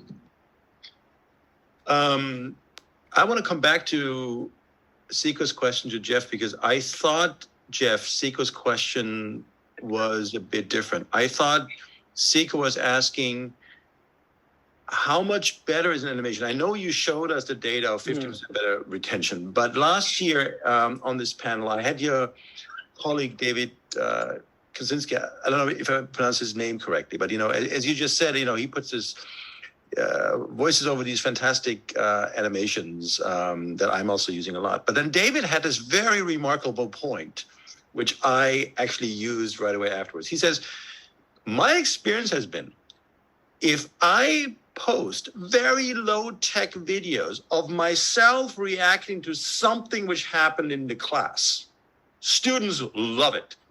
I did this last year. I was about to teach an executive MBA class, and I gave a 1 minute, 30 seconds intro pep talk of the class that would start 2.5 weeks later, filming myself with an iPhone in my mountain cabin in Austria.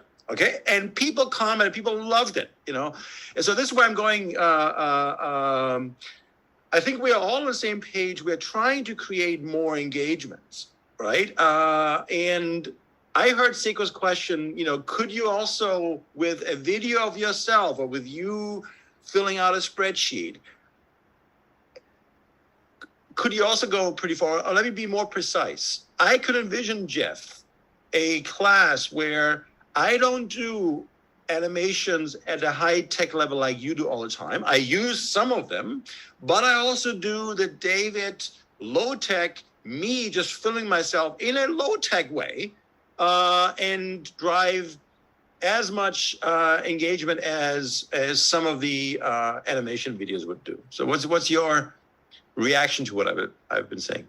I think David's absolutely right. It's interesting. Our students want to hear our reaction to lots of things that are going on in the world. even, reactions to class. They always want to know how I would, how would I have, solved the case, or what would be my approach. And I think they just like to hear it. It's sort of like, it doesn't need to be high tech. I think you can do it in a very low tech way. And that is a way to create more interaction really as you're going in the class. So I've not done that, but I know David has, and I think it's worked really well for him.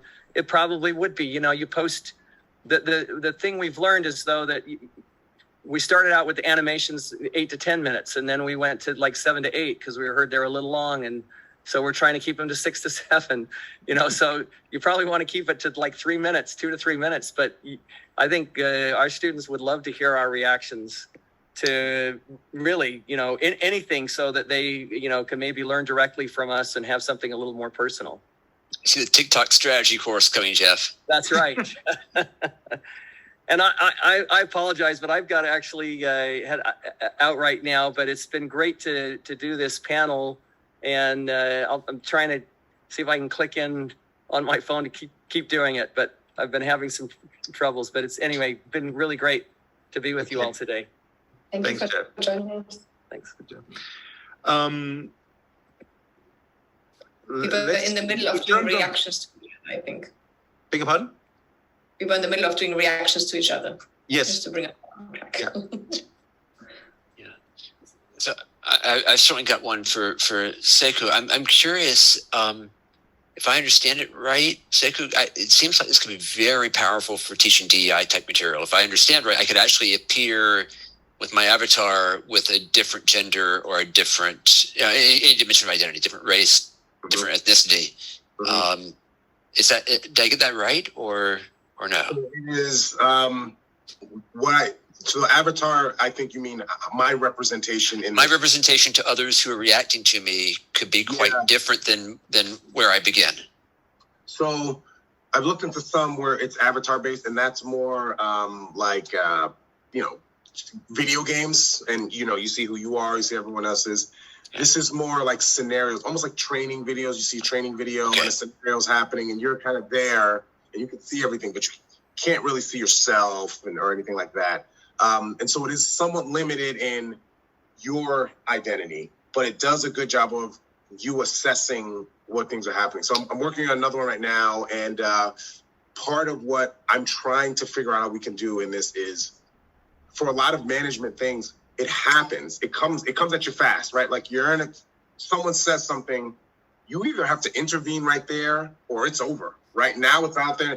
And so a lot of, because we talk about, if I gave you 20 minutes to think about what you should do, you come up with the right answer, sure. But if you're in the middle of a review, a formal review, and your employee says something, you have to, on the spot, come up with it. And if you haven't prepared, you're going to flub. And so doing a lot of those kind of things, which has been useful, because until that happens, sometimes they're like, I'd be fine. And then they're in the situation that was like, I froze. I didn't know what to do. And so VR is helping to do some of that as well. That's very cool. May I ask another one to everyone, including Peter and Marlo? Are you finding in your institutions that there are a set of people who are actually like so glad that we can just go back to our old way of doing things? Giada, you're smiling, so I'm curious. I think so, right? In the sense that, we're talking about very exciting things, and I'm excited to be able to. I think you said it very right earlier, right? It's very unfortunate that we had to learn all this about all these tools, and we had to develop them in these circumstances. But now, after it, just looking at the outcome of it, we do have a fantastic set of tools that we can use now when we go, even if we go back to a regular classroom without hybrid, without anything, but just like, the videos, the animations, the possibility to involve speakers who maybe are not present in a way that makes them feel like they are really in the classroom, whatever. So it's like we have this wonderful set of tools. However, on the other hand, I think also like mastering them making sure you know where to use, when to use what, making sure that they are integrated in the class seamlessly in your teaching plan, seamlessly, that they don't look like you're adding cool stuff just because you want to add cool stuff, but actually it makes sense and it adds value to the class. That's a lot of work. So, and since, we had a short time during which we could experiment with it, I think there are some people who have been less inclined to adopt the tools, who are just glad that we can potentially go back to doing the usual things that we used to before with the whiteboarding or the lectures or something that is more traditional. So there's going to be somehow, I think, to some extent, unless we are talking about courses where there is, a course director and then you have parallel classrooms and there is somehow a structure, especially for the electives or smaller courses or classes that are delivered like on a one-time basis, there is going to be a lot of variance, I think, in what professors do and students also are going to be exposed to based on personal preferences. On how flexible and adaptive you are. Also, I think how comfortable you are with the technology and with the possibility, for instance, that something may go wrong with the technology when you're in class. How are you going to react to that, etc. So, yeah. So, Jen, I want to broaden this a little bit. So one of the questions I have for all of you, and Marlo, I asked you that question half a year ago.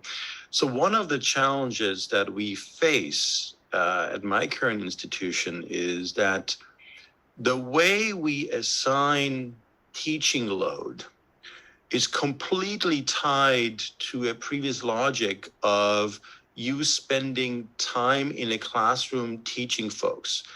And as we've seen here in those examples that Jan, you've brought up, Jacob brought up, is there is an amazing amount of upfront fixed costs in some of these developments. And I find our institution being very, very challenged to really rethink what the workload model for faculty are. And I in the case of Marlo, I think if I remember it correctly, Marlo, you have been teaching an online course, right? And you've been getting the exact same teaching load for an online course, okay?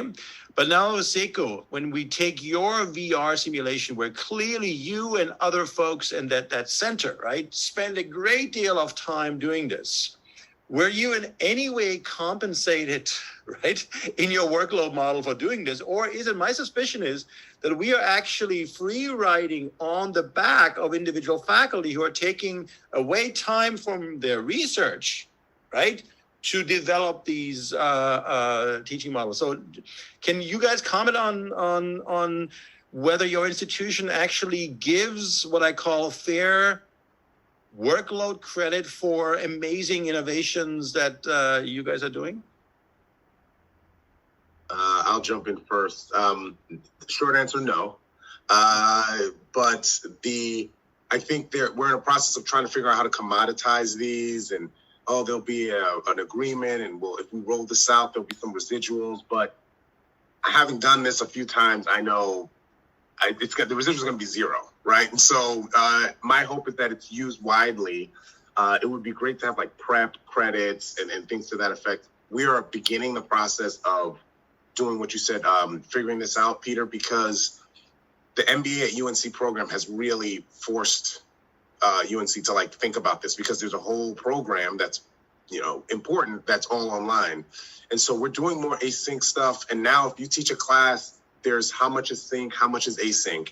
And that's included in the credits that you get for the class. And so it's starting, I think, to be embedded, but the challenge is still there. I still think there's a lot of free riding, to answer your question. Yeah, sorry. No, go ahead. No, go ahead. I was just going to say that in our case, there's no compensation in terms of differences in teaching load. But one thing that has been introduced is teaching awards now that always used to be there and were based on quality. Now we have a separate teaching award which comes with a monetary prize, also for teaching innovations. So some people actually get awarded this prize, I think, twice a year. And you apply, you explain whatever you've done. And this also, I think, has the advantage of because then you somehow we present this during the faculty council and people get to know about what others have been doing. Because I'm also very worried about what you were talking about, saying, it's like there are all these individual initiatives, but we're not aware of them. And so in the end, we end up redoing stuff that maybe someone else has done already and has done wonderfully. Also within the same institution, right? Because if I'm doing something for my elective, it's not that I have to share it with anyone else in the department. So in the department, we created actually an internal kind of brown bag related to teaching at the beginning of this year in January, like when we didn't have seminar series, we did like a bunch of meetings over lunch when some of us were sharing some of the things that they were doing just to circulate the information.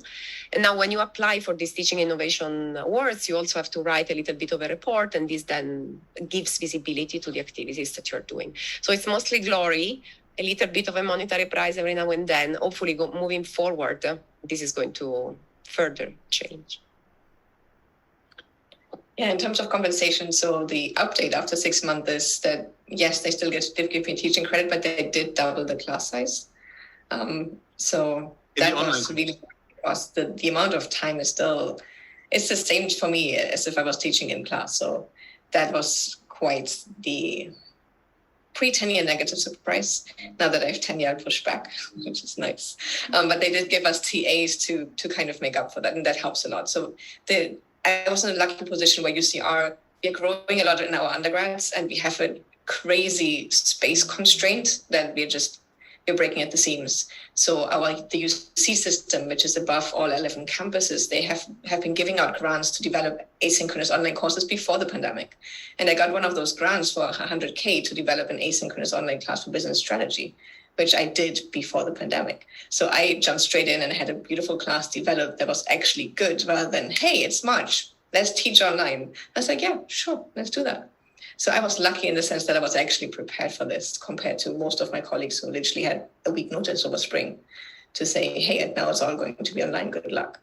But so the pressure is there to increase the class size, but I think we're going to manage with TAs to keep it still interactive, because it's exactly as Jen was saying at the beginning, if we don't make these asynchronous learning experiences social and interactive and with discussion boards and getting people engaged, this is going to not be university anymore. This is just, you might as well do a Coursera course in the sense that it's just me. Why am I going to UCR? What am I getting out of this? So Jan, I have a question for you. Is in your blended learning general management course, right? Where you as a faculty who did the traditional one, if I remember this 9 weeks on campus, and now you're just doing 4, but the other stuff is asynchronous. So again, how are you getting compensated for 4, or are you compensated for a full 9? Oh, full 9. It's the full program. Okay. Yeah. No, I think, I very much like Giada's glory. I mean, so look, there is some formal compensation in terms of workload for those who are undertaking big innovation projects at HBS. But honestly, the real compensation comes in the form of glory and visibility and access to resources. And I think our current dean and our past dean have been excellent about making sure that those who are really engaged in innovation, whether it's innovation in teaching or in research, get visibility, get celebration, and get the resources they need. And I'm not sure it's a bad system. I actually want someone who has a passion for this to be doing it, not someone who's doing it because of workload credit. Okay. Yeah, so at my university, I think the challenge has been when people developed online content, and let's say this will be the online content which is asynchronous, right? Whereas people are just watching, that you may have gotten credit for it once, but when the course runs, right, you are no longer getting credit. This has been done, and so to give your example, Jan, it would be is you are now getting credit for 4 weeks. Because that's the only 4 weeks you're in the classroom, and the other 5 weeks, well, we gave you money once, but so I see challenges there around the world that to really think through how are we, as we become more facilitators of learning experience and developers of materials, right? How is, and I think I want to use your language, how is the prep time right, being rolled into a teaching model. Yeah. Okay, Rick, do you have something? I see you now. Rick, do you want to communicate something to us? Apparently not. I want to raise one other question. Hey, Peter, can I just address your last one? To some extent, you know, we at HBS had this experience 100 years ago with cases. Okay. Right? You spend a lot of time developing a case. You get some credit for developing the case, but then the case is there forever, you know, and you know, do you get some form of benefit from that? Ultimately, the system that was developed was a modest royalty for case usage. But, you know, so maybe there's some model like that. It comes with you developed a great animation or a great VR experience. But, okay. You know, I think I doubt it's going to come in form of workload credit. Okay. Forever, right? That would be a nice model, the forever workload credit. Yeah. From my perspective, in terms of asynchronous courses, it's not that I spend less time prepping, because it's not that I record this all once and then I'm done. I just like for my normal class, I update the examples, the videos, everything every single time I teach it. There's nothing worse to me than a course that talks about something that happened 3 years ago, especially nowadays, when 3 years ago is kind of, what was that? That sounded perfect. What do you mean we didn't know what masks were, right? So when I started teaching again, I changed everything I was teaching because none of what I was saying made any sense anymore. It's like globalization was perfect. Everything was going wonderfully. And then suddenly it's like, we have supply chain issues everywhere. We need to talk about that. So in a way, as the world keeps changing every year, and if you only teach the same course, even if it's just once a year, I feel that it is our job to teach the students what is happening today, not what happened 10 years ago. And sure, we can use beautiful, like classic cases that kind of teach the fundamentals, but we still need to refer it back to what happens right now. And so from my perspective, asynchronous teaching, and I was going to ask Giada about that, to some extent it is even more work, because it's not just a question of going into the classroom with new slides and now you just say something else. It's like, no, you have to produce the stupid thing, and then you have to make sure that you have subtitles and everything set up, right? So this, for me at least, takes much more upfront time than it would take to just walk in the classroom and talk about something cool and new. And Giada, you were mentioning that at the beginning, you went from like asynchronous to hybrid to asynchronous to hybrid. I think you said at least like 2-3 times. How much extra time did that take you? And did you learn anything that you can maybe share with us, little tricks that help you become more efficient at that? I hope so. It's challenging. We actually moved between hybrid and online synchronous. So it was not asynchronous, but still, yes, we were fully online because, you know, the restrictions kept on coming and going. So in October, like as COVID cases started to peak again, we were forced to somehow go back to online. And it was a challenge. Now, the good thing about it to some extent is that, you know, hybrid is wonderful because at least you see some students in class. And so I think we all needed that. It's wonderful because you can use the whiteboard easily instead of, you know, writing on the screen or doing other things. So it's like, it has many advantages.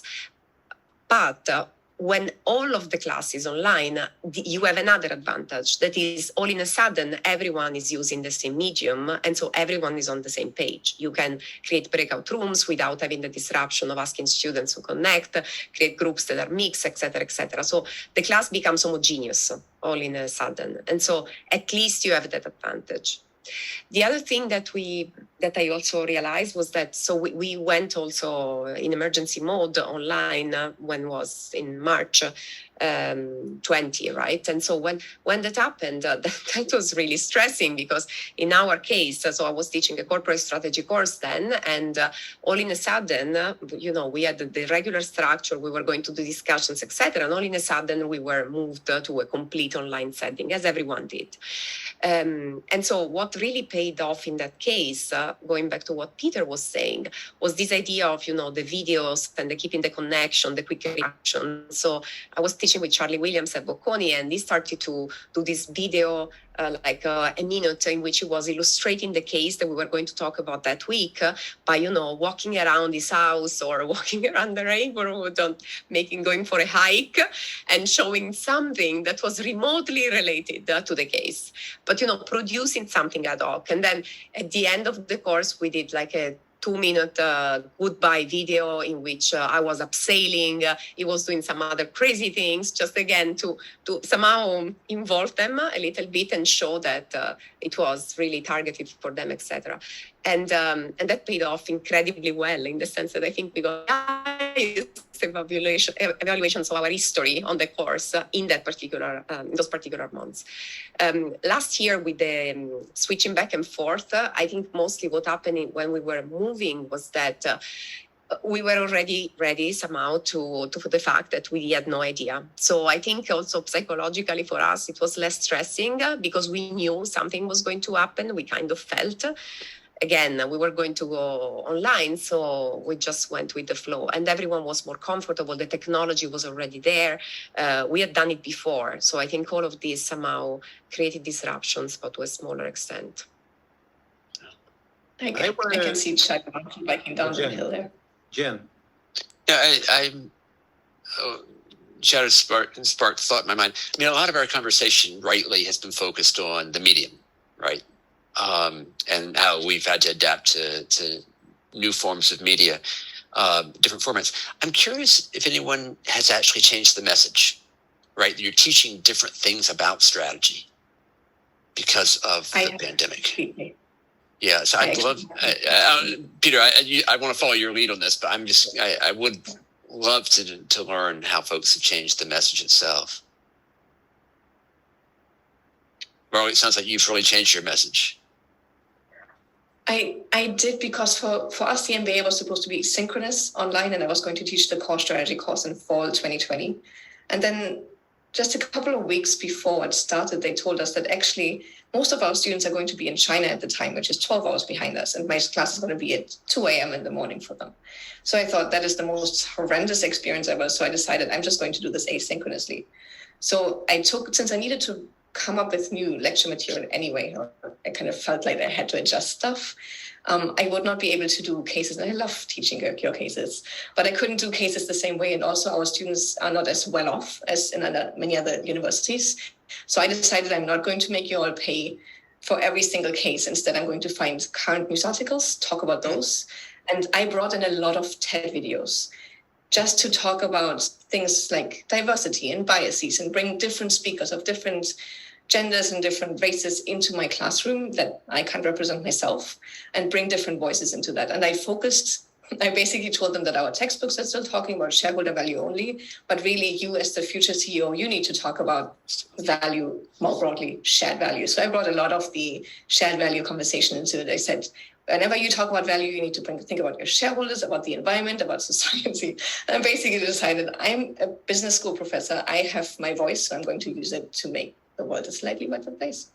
And so my MBA class and my undergraduate strategy class are now focused on that, for better or worse. I got really good feedback on that post. Yeah, I did something similar. So if you ask me, Jan, what content transition I've made, similar to Marlo, I tell in various class people's story. You know, in the U.S. from 1979 to 2008, we all in the strategy field, right, have acted that profit is the only thing that you really need to focus on. Bring that in. What I'm doing in the fall, in a global strategy course, I'm teaching to master's students. So it's not MBA, but these are very, very talented master's students from many universities. Half of them come from St. Gallen. So it's a SEMS program, which is quite known in Europe. So there, actually, I bring in talking about, or I want us to think about the future of the global economy, you know, in light of the Ukrainian war and in light of the ever-increasing tensions between China and U.S.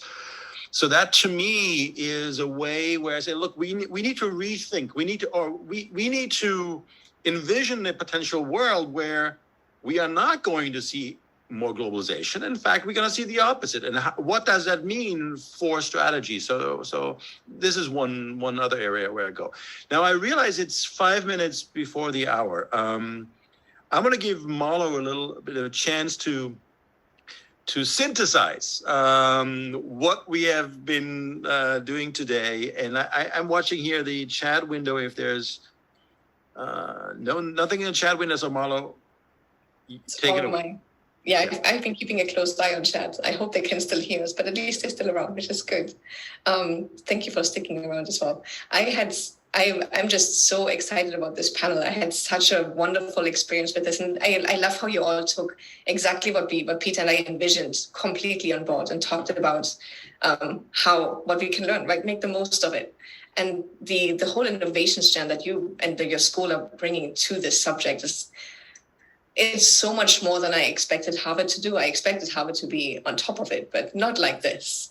It's like the extent to which you kind of dealt with it, but then you're also bringing the innovation back into the post-pandemic soon, please. On a good day, Marlo, you're giving us too much credit, so. Beautiful, right? Because that you're saying that you can bring the alum in with the technology that you have, so it's not wasted.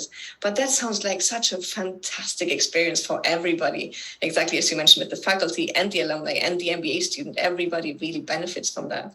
And Giada, your experience from bringing the hybrid and the online synchronous together, and all the tips you gave us on just how to engage them and to break the classroom and to stop. It's like, I don't hear anybody from over there, so let's just pause here and focus on them, and to integrate that, and in a way that also teaches that responsiveness between human beings of different, not just different contexts, but maybe also abilities, and become more focused on that in a post-pandemic world. Peter, your insights and your questions have been triggering us into all sorts of different directions, and I love that you kept poking us. You didn't just let go and say, no, yeah, he answered the question. No, it's like, no, not that question. I wanted an answer to this other question too. It was lovely. You just kept it going. And Sekou, your virtual reality, I wish you could bring it to us right now. I want to experience this myself. And what I really loved about the low-tech part of it as well, you were talking about these walkthrough videos that you have 4 or 5, what do you call it, primer videos, on how to bring them all up to speed. I think that is something we should all embrace, especially when we teach things where you have to have some sort of common ground. And you might have people that come from an engineering background and others who come from a art history background, and you all have to have them do the same analyses in your course.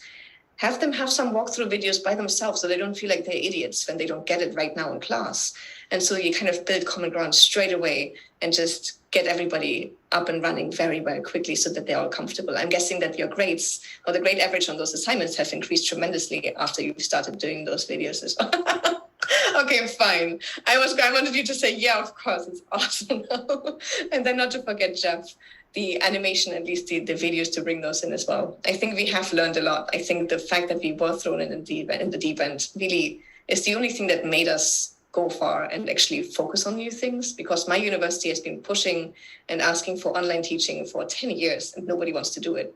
The fact that we now all have some experience, for better or worse, on it, I think has given us the expertise and our leadership more of a break on that, of maybe students don't want that much online and only online, and it will probably lead us to a much better middle ground, I hope. And with all the skill sets that you are teaching us today, I think we are very well set up for the future. Thank you so much, all of you, for taking your time. This has been a tremendous panel. And Peter, for doing this for 3 years, I appreciate your guidance. I will carry the flag by myself for the next generation of STR people there as well. Yeah. So again, thank you very much from my side. And I see our time is almost over. It was lovely. And I am hoping to see you in person again before long. Thank you all. A delight. Thanks so much. Great time in Seattle.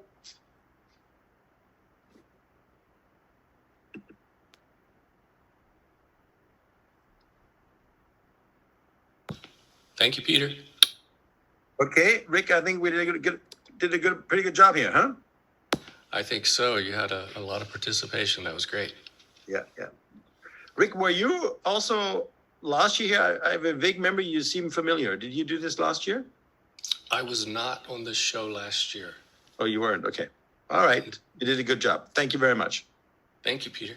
Okay, bye-bye.